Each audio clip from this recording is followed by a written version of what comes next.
Assalamualaikum warahmatullahi wabarakatuh. Caimin, perkenalan nama saya Neki, saya tinggal di Jakarta. Eh, Pertanyaannya sebetulnya 1 menit ya Mas? Ya, satu Oke. menit. Kembali ke isu yang tadi, kita menghadapi Jakarta tenggelam eh, dan kita menghadapi IKN, Caimin, dan kita menghadapi climate change. Nah, jadwal debat Caimin berikutnya akan berbicara mengenai faktor lingkungan. Isu di dunia ini sebenarnya nggak ada yang benar, Caimin. Kita menghadapi kiamat lebih cepat. Apapun solusinya Indonesia, sebetulnya kita menghadapi sea level rise yang ini isu seluruh dunia. Pertanyaan saya adalah bagaimana Caimin melihat Indonesia di 2045, yang dimana di sini banyak generasi muda katanya akan menjadi generasi emas. Sementara kita menghadapi isu yang hidup aja belum tentu gitu. 2030 ada bilang Jakarta tenggelam bahkan lebih cepat gitu ya. Dan bahkan IKN pun, Penajam Pasir pun juga kena dampak. Bagaimana tanggapan Caimin? Apa yang Caimin lihat di Indonesia di 2045? Terima kasih. Ya, ini penting sekali menyangkut strategi pembangunan nasional kita, di mana banyak komitmen-komitmen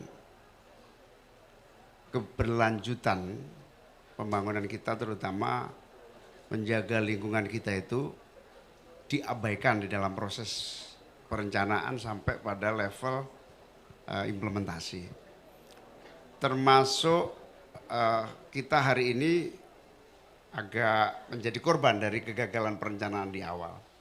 Baik itu di tingkat nasional maupun tingkat global. Misalnya komitmen global kita menyangkut ancaman climate change. Dengan mengharapkan Indonesia sebagai kontributor hutan lindung yang memberi kontribusi menjaga udara kita ini, itu tidak bisa dilaksanakan dengan baik. Apalagi kebutuhan nasional kita terus bersaing antara pragmatis ekonomi dengan kemampuan kita menjaga keberlanjutan lingkungan kita. Nah, 2045 kita punya 3 pekerjaan pokok ya. Yang pertama, bagaimana menyelamatkan dulu dari seluruh problem-problem yang mungkin akan menghantui kita terus. Misalnya, kita moratorium seluruh bentuk yang menghabisi hutan kita. Moratorium itu berarti antara lain kita tidak lagi membuka lahan untuk yang paling merusak, misalnya ancamannya adalah deforestasi. Salah satunya kebun kelapa sawit misalnya, itu dikurangi, di moratorium, ditata ulang. Nah, itu contoh salah satunya. Yang kedua, menyiapkan seluruh proyek-proyek pembangunan yang ramah lingkungan. Misalnya energi baru dan terbarukan.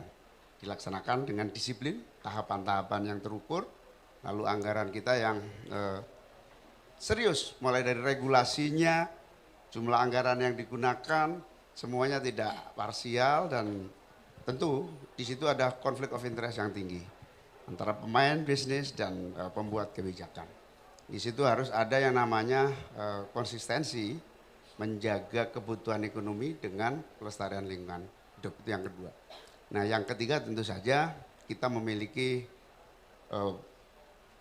masa depan masih bagus lah ya. Dengan cara apa? Dengan cara agar semua proses pembangunan yang baru yang akan kita lanjutkan betul-betul menghitung bagaimana antara risiko kerusakan lingkungan, misalnya yang sederhana aja, regulasi-regulasi kita belum sepenuhnya lengkap menyangkut tata kelola sampah, tata kelola tanggung jawab industri terhadap lingkungannya, dan berbagai regulasi yang bisa menopang proses pembangunan kita itu tidak merusak lingkungan kita. Saya kira itu. Ada tanggapan, silakan Mas. 1 menit. Jadi Caimin, sebetulnya ada part yang saya setuju dengan Caimin, ada yang saya nggak setuju, tapi kalau boleh diungkapkan, ada istilahnya namanya degrowth Caimin, di mana kita tuh kalau mau gampangnya, kita keluar dari usaha kita semua untuk mengejar GDP. Karena GDP itu sendiri, kalau kita ngomong growth, bumi ini kan ada batasnya ya teman-teman. Apa iya kita mau korek semua isi bumi hanya untuk kekayaan kita semua, tapi kita pasti ada batasnya Caimin.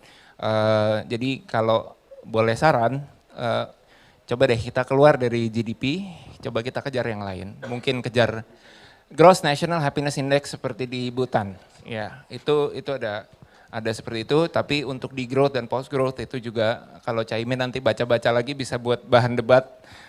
Karena nanti bahan debat Caimin di lingkungan. Terima kasih.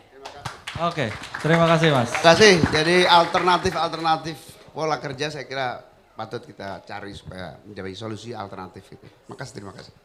Oke, terima kasih.